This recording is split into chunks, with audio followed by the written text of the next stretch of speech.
it Blur's Day? I heard a friend ask the other day. It is a challenge without work and school schedules to know what day of the week it is anymore, isn't it?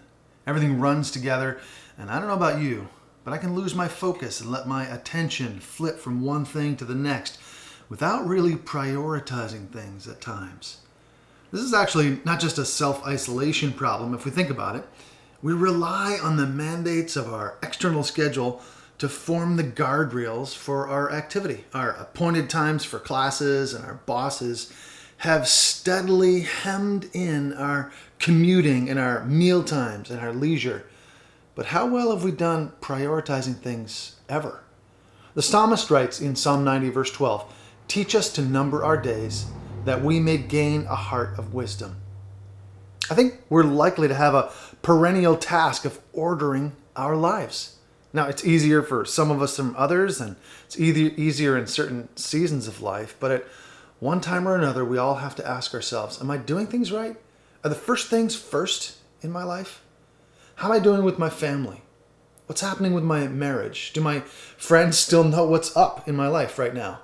It extends into all of our relationships and beyond into other areas of life, how we make use of our time.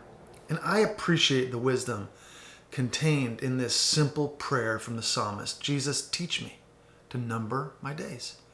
I want a heart that's trained by you to become wise, a heart that can judge between things and choose your way, a heart that is linked to your heart and drives my life along, fueled by the kind of love you have for me and for all the people in my world. I'm not sure why it's so easy to get off track. Maybe it's our attention span. Maybe it's a kind of a wayward or broken desire or action, our sin. The psalmist definitely points to that when he writes, "You've set our iniquities before you, our secret sins in the light of your presence."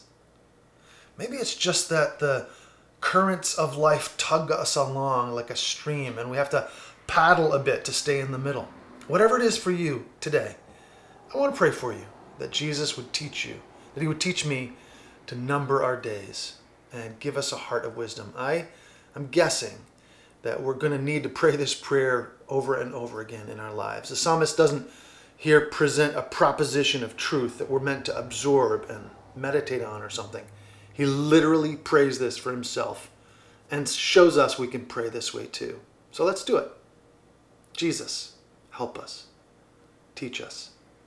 We need help seeing what's important in our lives with our kids, with our spouses, with our work, our play, with what we desire and what we do, with the things we're putting off or avoiding.